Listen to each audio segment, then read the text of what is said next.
So this podcast will start by setting the stage. And setting the stage is understanding what does really mean to be a CEO, and especially what does it mean and what is important to become a CEO. Because generally we have coached people who are in that path. And it's not easy to understand all the necessary workflows and politics that these things require. Let's remember that CEO, Chief Executive Officer, is one of the most stressful jobs.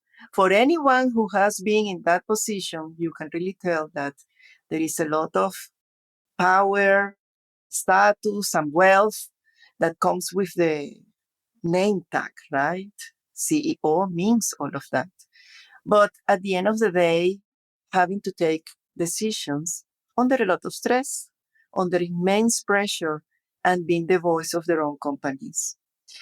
If you reflect about how CEOs become to be CEOs, is many times a fierce competition. And in all occasions in the United States and in private companies, I imagine that also in family companies, etc., in Asia and in Europe, we can see cases where the CEO openings are known in advance and then the fierce competition starts.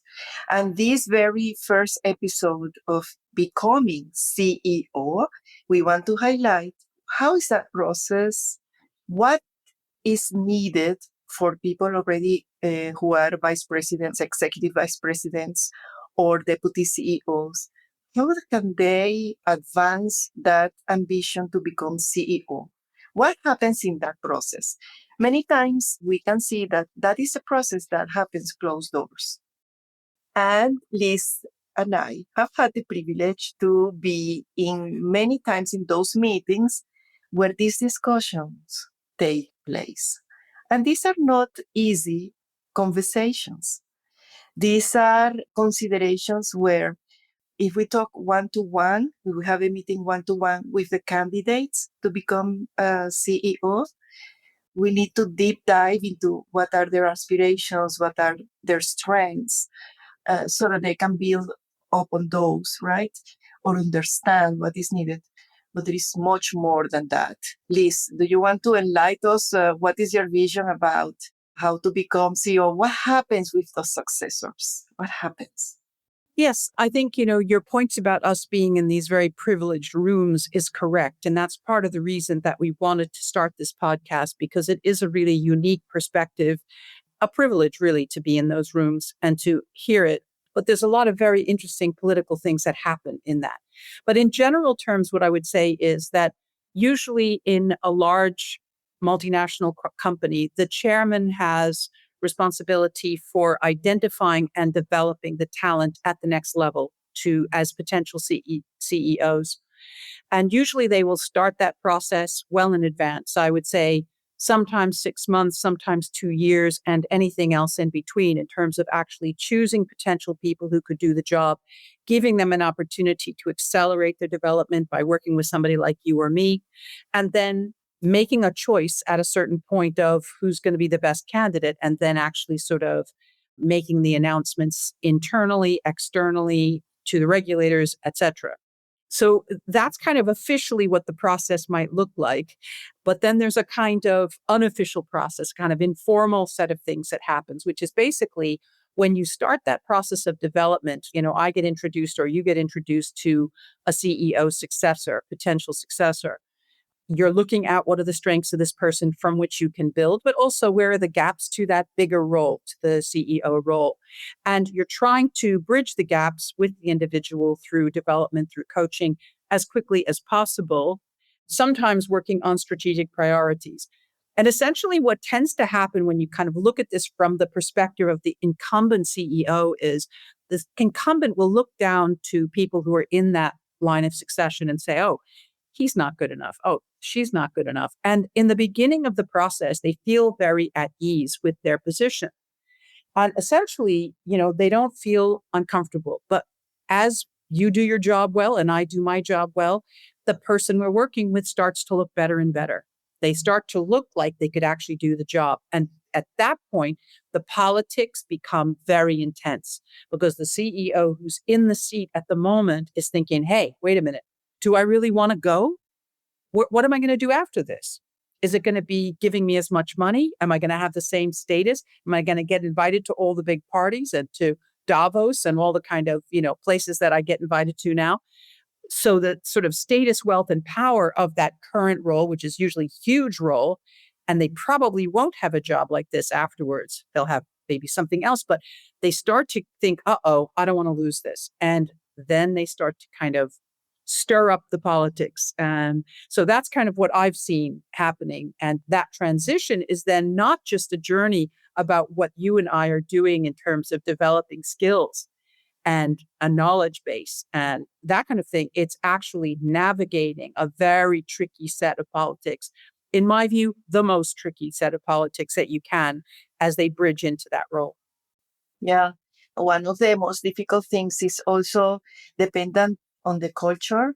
It is generally difficult to see who will be the next CEO. When you are in very competitive societies, for example, now I live in the US, so there are many corporations here that are in high states in terms of having CEOs that will gain not only the prestige and recognition, but also the pressure of society. The competition to become a CEO is indeed fierce and very difficult, and many times is hidden very much inside the corporations. Think about Chevron, think about ExxonMobil, think about all the US based companies, ConocoPhillips, and others. Instead, when you think about big corporations that are family owned, doesn't happen in the same way. Succession is accepted to be kind of a monarchy in the sense that it is hereditary. It's the right of birth.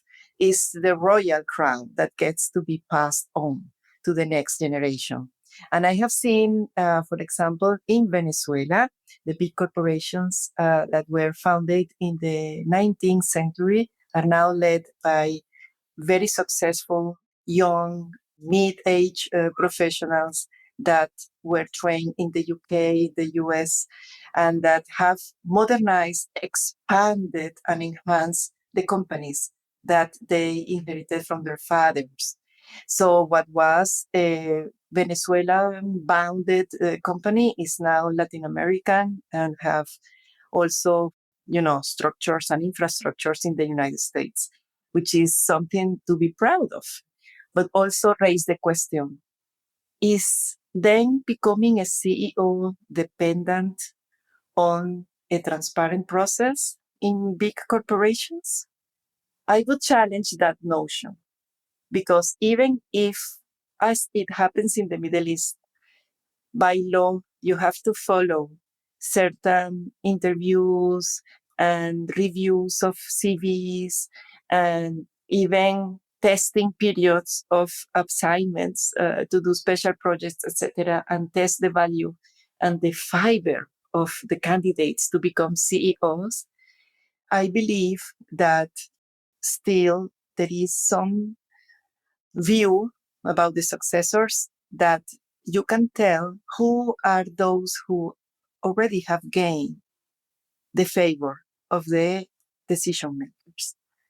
And well, sometimes it comes from family name, from importance, and from performance. High performers are also is a good strategy to become the next CEO, especially if you get to be an ally of the current CEO. Don't you think so, Liz? Yes, I think what I would say is, if we kind of look at that dynamic of the family dynasty, if you will, that you described before, I have seen some really interesting dynamics there because from a leadership development point of view, the gap of a whole generation of experience is very, very difficult to fill quickly. or develop quickly, because certain things like the maturity of how to manage people is not something you can kind of accelerate. It's something that develops with your personality over time. So it's extremely difficult to kind of teach people that. There are certain things that are very easy to teach. You can teach sort of things that require technique, or, kind of how do you think this through? How do you manage crisis? You can teach that, but maturity is impossible really to teach. So you can try, but you can try to excel at it, but it's difficult. For example, I worked with a family where the CEO was a very magnanimous, generous spirited, extroverted guy who was very, very popular and a very good mentor, I think, actually. He tried to pass on the crown to his eldest son, but I think that there was a lot of tension between the two of them. And so there was almost like a chapter two where the younger son was actually then put into place. And the younger son had less friction with the father, so was able to accept a mentoring role from the father and direction and guidance from the father in a much easier way. And then that kind of set of introducing new technologies and new approaches, all of that stuff started to happen and accelerate because the personality combination was working. So sometimes it's working and sometimes it's not, but there's a difference, I think, in dynamic, because you have to develop much more when you're actually talking about a whole generation's difference. If you're talking about somebody who's maybe 5 years younger or 7 years younger than the current incumbent CEO and has had a whole career of experience of working through, 20 years of experience of in the industry and knows the industry, knows the people, et cetera, knows what good corporate kind of processes are like, you're usually fine tuning at that point, instead of really starting from scratch and accelerating everything. So it's a different set of dynamics there. But the real issue then becomes, can the current incumbent allow the space for this new person to actually move up? And I would say sometimes the answer is yes, and sometimes the answer is no. There's going to be a lot of pushback. There's going to be a lot of creating difficult problems. I'll give you one example where I was working with somebody who was a really good successor. And the person who was the boss of that successor basically got like, I'm not moving, was so scared of the competitor that basically he went to the chairman, and they had recently sold themselves as a business to a much larger European organization. This is a UK-based large company. And he said to the chairman, I want this guy fired. And if you don't do it, I'm going to go to the new owners and tell them about all the skeletons in our closets that you hid from them during the process of being acquired. So my guy was suddenly just not there, and, wrote to me on his Gmail account and said, guess what? I've just been let go. And it's people being let go because they're too good, not because they're bad. So that kind of a thing I saw in the early stages. It was like 25 years ago or more, where I wasn't attuned to what the, kind of problems the incumbent could make. But that was a real eye opener because it kind of alerted me to the danger of that situation. So there is a clarity here that if the company is private and is generational thing, there are some challenges for the successors that are unique because it's a generation apart from the current people in power. But there is a huge difference with the corporate setting in terms of the following. The CEO of the families, I would argue, is willing for the next generation to take over. But let's talk a little bit about what happens with the CEO of the corporate world, where she suddenly or he suddenly realizes that after 2 years, he or she is very comfortable in the position and everybody's still in love with the new CEO, etc. But year number three, when already some mistakes are floating here and there, and some people who got upset for decisions that were not expected, etc. And rotation and meritocracy prevails generally when you have to reply to the shareholders, and the CEO roles are generally not forever. So, what can you add to this terror that they have about the successors. Because you're right. One time I heard a CEO saying, to make this wrong, we don't need super high flyers and excellent people. And also, we don't want any turtles and people who are underperformers. It's better to have almost all the same profiles so that we can manage them more easily. But the thing is that to become a CEO, you require ambition, and ambition comes with personality traits. That quality to be able to lead others, the knowledge of the industry you are in, it must be there. And the difficulties arises when suddenly we are coaching deputy CEOs or executive vice presidents, and they become so good that the CEO fears that he will be let go. Yeah. Yeah. This is the danger point, because this is when the CEO starts having night terrors of like, what am I going to do? Like, what will my life be like next? So part of what I know and good chairs know is that you have to actually, the chair has to work with the CEO, the incumbent CEO, to identify what's coming next for you. Are you going to start a portfolio career where maybe you're going to be on several boards? Maybe you're going to be the chairman of other boards. Maybe you want to take a trip around the world with your spouse. Maybe you want to write a book. Maybe you want to go onto the golf course. Who knows? There can be a whole sort of host of answers to this question, and you need to find the one that is correct for that incumbent.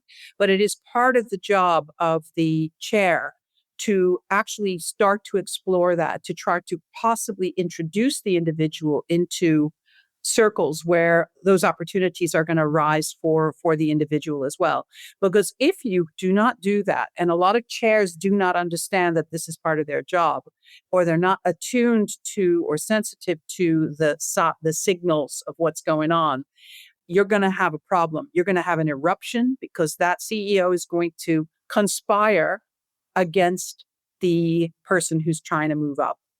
I've seen it happen. The one I just told you about is probably the most extreme one that I saw happen, but I've seen it happen at close range. And I had experience with a FTSE 100 engineering company where I was working with a CEO, and actually the chair was really great, really understood this, understood the dynamics of how do you usher that in a smooth way. So the chair and I worked super closely together to make that happen. So I'm doing my development work, but also you're having to navigate both personalities, because on one hand, the incumbent doesn't want the other one to kind of upstage him or her. On the other hand, in this particular case, it was a COO who had been sort of said, give it a couple of years or give it 18 months, and then you'll move into that other role. The COO felt responsible for great performance of the organization, but wasn't allowed to take credit for it while the incumbent CEO was there. So there's a kind of, can't I go on stage? Can't I go in front of the investors and announce all these great things that I've actually overseen happen? The answer is no, you can't until a certain point. So it's a kind of holding one back from killing the other, and it's holding the second one back from claiming credit for stuff that probably belongs to that individual. So you have to navigate this process. And if you have a coach who's been there before, like you or me, and if you have a chair who understands it, and an HR director who's actually going to be supportive of the process, then you can actually make it work. So after that, that was such a smooth transition in that company that McKinsey actually came to them and said they wanted to write it up as a case study, because it's so unusual to get it right.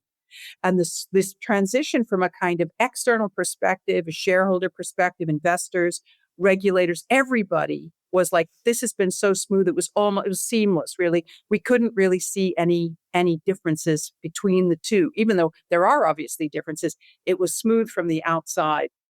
Well, that is a sector I do not know. I am more into the energy realm, oil and gas, and now renewable and sustainability. But the things that in the oil and gas, things are very rigid. And I would like to highlight the importance of changing also the leadership all of a sudden with what happened in Venezuela. In Venezuela, due to there wasn't upturn of the whole leadership of the national oil company, Petróleos de Venezuela, PDVSA.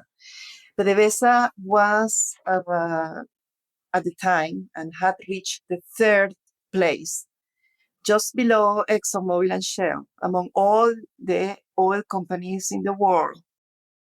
At a certain point, due to political issues, all the board of directors, the very governance from the top to the board and then to the executive directors was changed by one signature.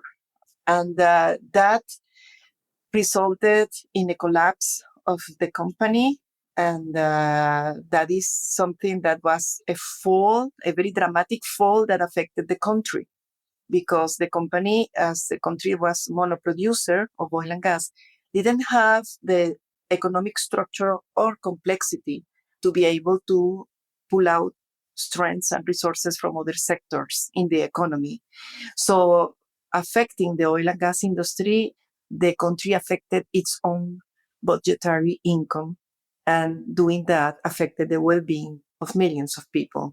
Venezuela now has 8 million of people that have emigrated for the poverty situation, which is a dramatic thing to happen. But I would like Liz to chime in and let us know, what kind of stress have you seen these CEOs before we deep dive into becoming CEOs and what happened to the successors? Let's talk about those CEOs. Absolutely. So I would say that, and we're talking about Fortune 500 or Global 500 kinds of CEOs. So these are people who have responsibility to shareholders. They have responsibility to regulators. They are in the line of fire for the media.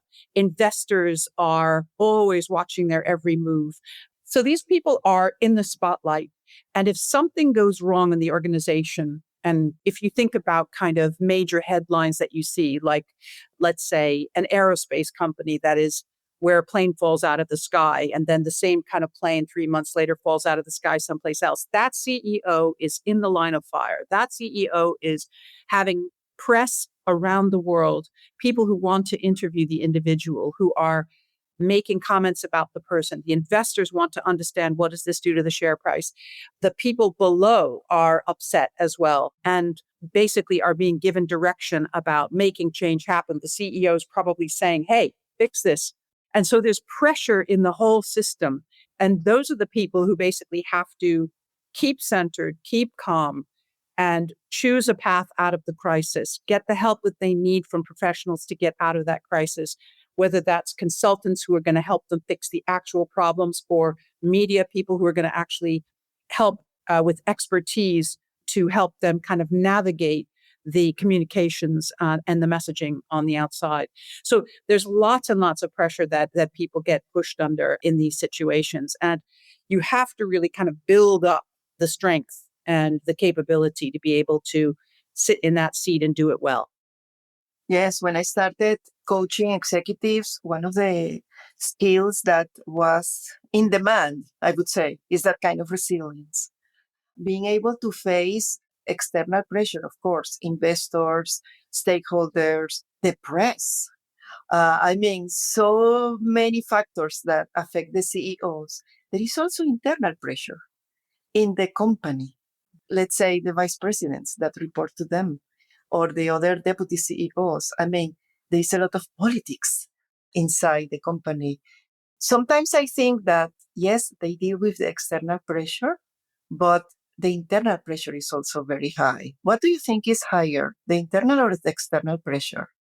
I think it depends upon what's going on in the external world. So, for example, I would say, if you've had a crisis like the one that I'm talking about, the pressure is worse on the outside generally. However, a CEO is going to be getting pressure from a chairman as part of that process of, like, fix this now or else. So there's that kind of internal pressure as well, which is from the kind of bridging person, the chair and the non-executive board, to the outside world, to the investors, to the shareholders. So, but I would say generally in that crisis, it's usually on the outside in. But if you're in a situation where there's a problem with talent, like, let's say, a direct report of the CEO is being kind of brought up on harassment charges or something like that, then Obviously, there's an internal pressure of how do you navigate this? Are you strict with this and kind of like come up with, do you kick the person out immediately? Do you put a judicial process in place? Do you put the person on kind of leave? How do you navigate that? That's kind of coming from the inside with pressure from the outside. So that's the kind of thing where, yes, shareholders are interested. And I think shareholders are a very big part of this because they have a stake. They have a financial stake in the business and the performance of the business. So whenever there's an event that happens, either internal or external, they want to know, how are you handling this? What are you doing? Here's my advice. That's kind of what's going on. Now, I'm conscious of the fact, if that's the CEO's kind of job, which is really, in my experience, it's about setting direction for the company. It's about strategically influencing the internal and external stakeholders to lead change. And a lot of it is also about managing one's own time. You said resilience, absolutely critical. You have to know the business, of course, inside out. And that, in a way, goes without saying.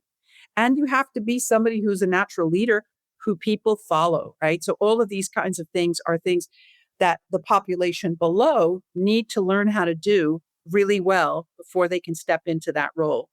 Now, you've had internal roles as well as external roles, Maria. I'm interested in what you found as challenging in that bridge for somebody transitioning into a CEO role. Well, I think that the most important thing is the realization that when they have to take the decision, there is not anymore the opportunity to blame somebody else or the superiors. It's their ultimate decision and responsibility. And this is sometimes I have seen people taken by surprise in the sense that all of a sudden they realize they cannot look to the right, they cannot look to the left to find somebody to ask or to say, no, this is in this company things go wrong. No, it is their way of leading the company. And this is more obvious in some cultures than others.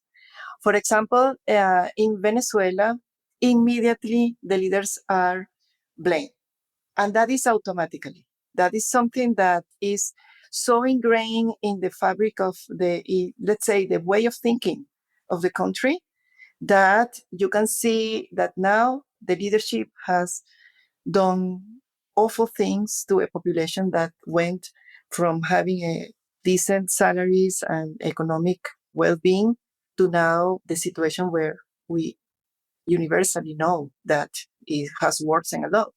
And that is a matter of leadership. That is wrong leadership in action, right? Where there are many things that we could discuss about that. But in the particular case of PDVSA, which is the national oil company there, the sudden change of all the heads of the main, deputy CEOs and CEO of the company in 1 year brought the company down to its knees, merming production and having a very backlash about what later also impacted the profitability of the country, because it's the main industry, it's a monoproducer of oil and gas. And this is an example that hurts me in particular because I lived in Venezuela, and that also was something that I experienced firsthand. But other things were instead more vivacious and very happy to see. I remember, for example, in the Middle East, right? The willingness to boost women into leadership positions. I saw that happening in Kuwait in many ways by the endorsement of the women who were already leaders, but not many were there in their proper positions, right? But then, what about what the UAE did to nominate CEOs from women? And I think you have a hand on that because I know that story. You were coaching some of those. Isn't that so, Liz? Yes, that's true. I was, to be fair, this is a really important piece, I think. The sponsorship, when you're making a really big change, has to come from the very top and has to be totally genuine and passionate. And in this particular case, the then Crown Prince, current president of Abu Dhabi, really wanted to see women moving up into the chief executive roles. That largest company has 14, or at the time had 14 operating companies. And the group CEO launched a project to try to really accelerate the leadership development of four of the top women. And after 6 months, he appointed two into two of the smallest of the companies at the time. So that was sponsorship from the most senior person in the country and the most senior person in the largest company to make that happen. And that was a very thoughtful process. In addition to me working with the people to develop their skills, we also had to make changes in the culture of male leadership because it was all men. Top 22 roles were held by men before that, to sensitize them to the fact that women were not going to be exactly the same in the way they sound, the way they think. And they needed to kind of make some space for that so that the women would feel comfortable and able to kind of contribute to their best. So yes, we had that experience, which was absolutely exceptional. And I have to say, both of those women are doing phenomenally well in the organization now, have really proven the concept in a place where it wasn't obvious that women can do this job and do it really well. Let me go back to the CEO successors, because that topic fascinates me, right? I mean, sometimes I think, okay, what they have to care more about? Is the internal politics of the company or supporting their current CEOs? I have seen one case, and this was in the bank sector in Venezuela, where some of the successors wanted to become CEO. What happened is that the CEO didn't want to step down, and he was revered by the whole employees. So have you have cases like that when they don't want to come down? Yes, and I mean, I think it's the normal human response. Actually, frankly, I think it's very unusual when it's the opposite way, and they kind of make the space, and they're happy to make the space, and they kind of help the other person up. I think that the normal default setting in humans is to not want to move out. So yeah, in general terms, what I have seen is this kind of creation of the political kind of drama in these kinds of situations. And I worked in another situation very early on in another heavy engineering sector where basically when the CEO began to realize that the person I was working with was actually going to make it and become a CEO, again, there was a private discussion with the founder, and in that case, it was the founder slash chairman of the company. And suddenly, my guy was just out on he was out on the curb. He was gone.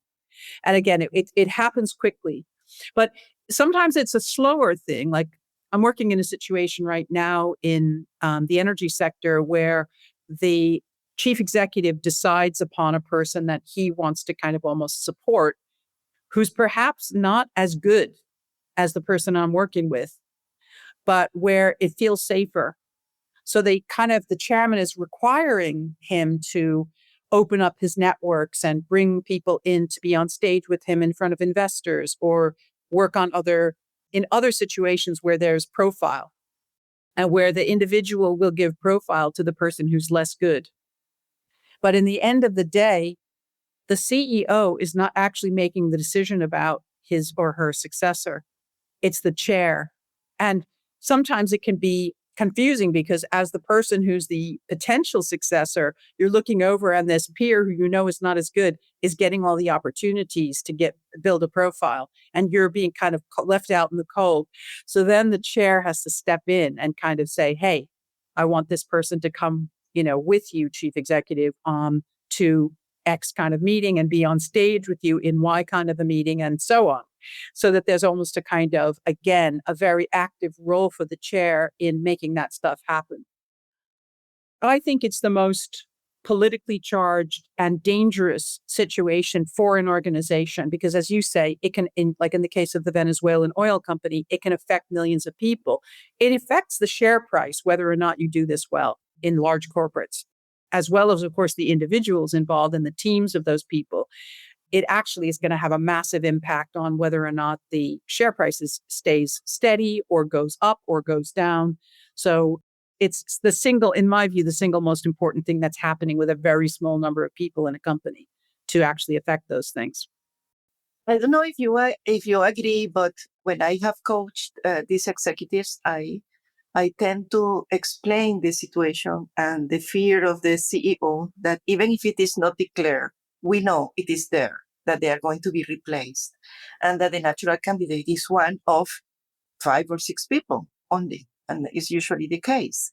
And one of those 5 or 6 people needs, my recommendation is that to make the CEO feel safe in the sense that working for that person to keep shining and with their own support, because the time of change is not the time to create enemies, and the time of change is the time to build and not severe contacts and liaisons that took years to be there.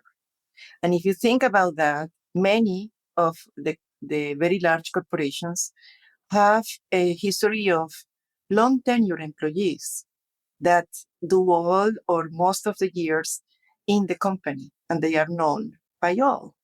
So they know their peers, they know sometimes the unfairness of the system, elevating people that they perhaps do not consider the best for that. But companies have a way to solve those kind of issues for every rotation of CEOs and managers.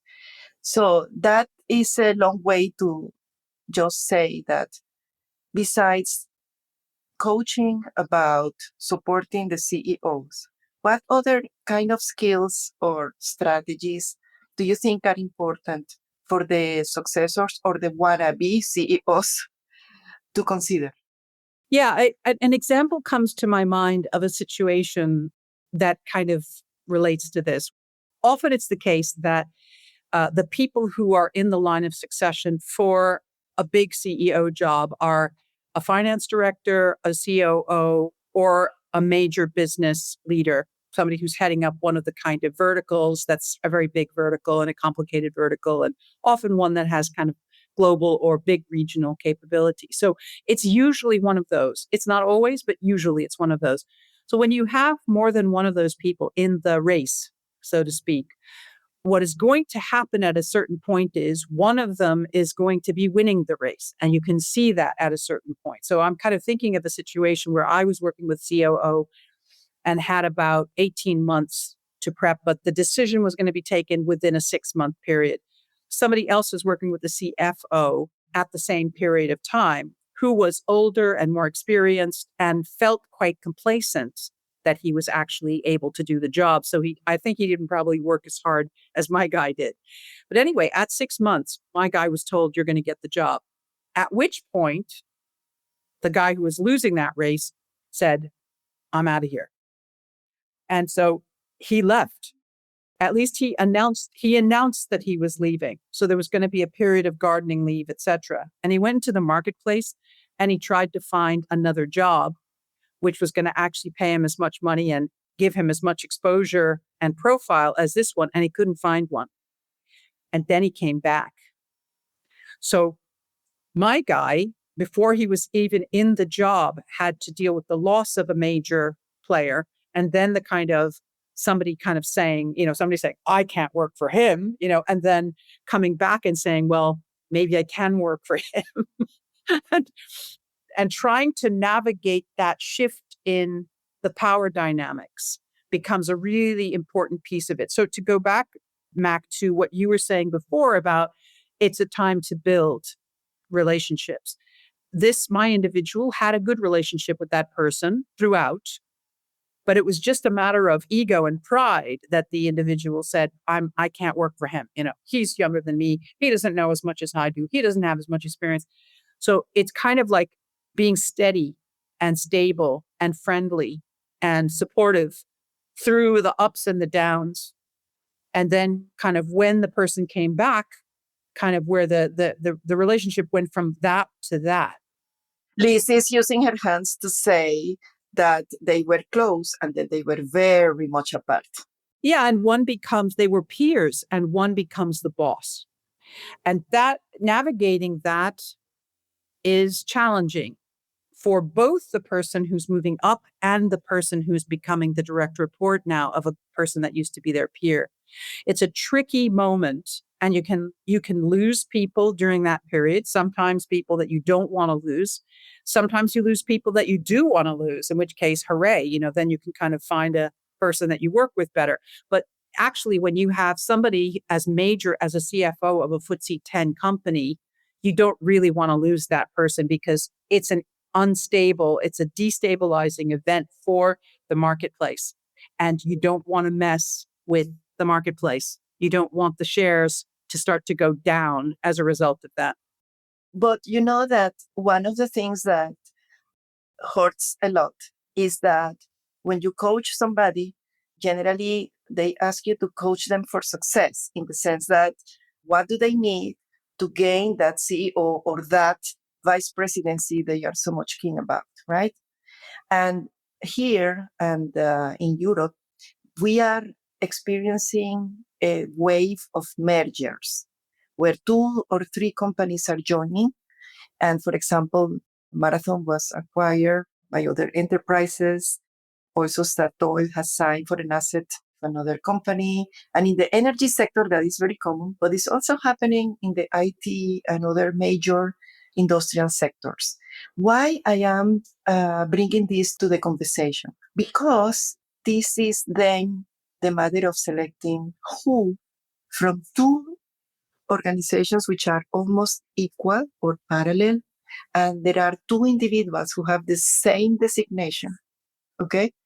Who will the new executive team decide will lead and will be selected? Because of course you cannot duplicate all the major, leadership roles in the new already merged organization. So the career track is not like before when there is one place and there are already the individuals who need to progress into a upper position, a higher rank. In this situation, when you have to coach somebody that will have to be selected with a clear colleague, which had, the similar role, but in the other organization, it's a even much interesting race, if you might. And talking about horses, that is very difficult because they are trained, let's say, to go ahead, to run, to chase, the leadership. So I think that as coaching, we need to pay attention also to the facts that it's not like there is a 50% chance they will get it. But in mergers, generally there is an acquiring company and the other company is a little bit smaller. May that be in profits, in shareholders, in employees. And generally, it's not written in stone that the people leading in the prevailing company will lead the new company in the same role. So, one thing that you have to consider when chasing this kind of positions is strategize. What if you are not the one selected? And that comes sometimes as a surprise for people who are convinced that they are the best, the cherry on the cake. It's very, very difficult. And instead, things happen and they may be happier in other companies, in other places, when they were rejected by the new governance, let's say, of the new company. Absolutely. I'm sure we both have a lot of experience of these kinds of situations where it's not necessarily the best person gets the job. It can, a lot of times, these have loads of politics involved where, if you will, the acquiring company feels they want their own people in certain important roles, but they have to be seen to be giving some of the roles to opportunity and positions to the acquired entity as well. So it becomes a matter of who's in the power seat for that and what does that negotiation look like in the top table. So you're correct. It's not about whether or not a person is actually the best person for the job, which was probably what was being decided mostly before. Now it's a different dynamic where they have to be alert to the fact that they may or may not get the job, especially if they're in the company that's being acquired. It's more likely they won't get the job. And so they have to begin to think about, what else could my life look like if it wasn't this? One of the most beautiful coaching of executives that I have done was with this case. It was a lady in this case, and of a company that was acquired by another. And in that particular fashion of these dynamics, I noticed that there was a big issue about the cultural settings of both companies. One company was from Europe, and the other company was American, very American. And I noticed that the person that I was coaching from Europe was portraying herself with humbleness and collaboration, etc. And I had to be that angry coach that would stop her and say, "Hey, but wait a second. I mean, you will be competing with Americans, and Americans are like this: one, two, three." And for an European, an American is very aggressive in the way they portray themselves, and also very comfortable bragging about their own accomplishments. And that is common to men and women in the United States. And I can say it freely because I have seen other cultures, and I can guarantee you that this is the way that they are perceived. And it's not trivial for them to understand that. But yes, they come across very aggressive and very bragging about that, no? And she suddenly realized, and I think it was an eye opener, and I am very proud that this led her to rethink the ways and the styles in order to understand also that not everything is your knowledge and your experience. It's also a matter to fully be aware of the corporate setting in where you are navigating. So that is something that needs to be taken into consideration. I have a question, Liz. Do you think this kind of awareness can be learned to become CEO? I do, actually, with somebody who wants to. I think most things can be learned by people who are open to the learning. So, yes. And I think, there's cultural angles that are national culture, that was what you've just been talking about, but there's also organization culture. Some cultures are much more aggressive than others. And so you have to navigate, where am I?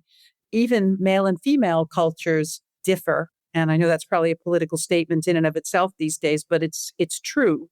So if you have a majority of people from one culture, whatever that culture is, if you're in the minority, you have to adapt. Otherwise, you're not going to be able to be understood, and you're definitely not going to be able to get ahead. So I know we're going to be spending a lot of time on that in another session, and we've got just a couple more minutes really here to talk about things. But I wanted to make one more point, which is relating to that transitional piece up into the CEO role, which is the role of that outgoing CEO as the incumbent moves up, as the person transitions up into the role. There's often a period when a chair will say to an incumbent CEO, "I want you to mentor this person." While, and that is probably one of the trickiest elements of this, because on one hand, you want somebody nearby who actually has been there and has been around the block and knows the people and so on. On the other hand, you want everybody below that individual, all the new direct reports for the incoming CEO, to actually look to the new CEO as the boss, not the old CEO.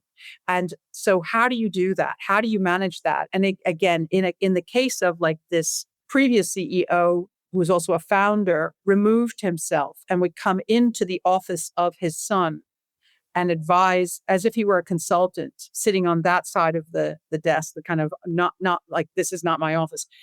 And he would then leave. So he'd come in and he'd leave, making it clear, I'm not the CEO anymore. I'm not here anymore. I don't have an office here. Sometimes you have people moving the office of the kind of person who's outgoing to a less important space, if you will.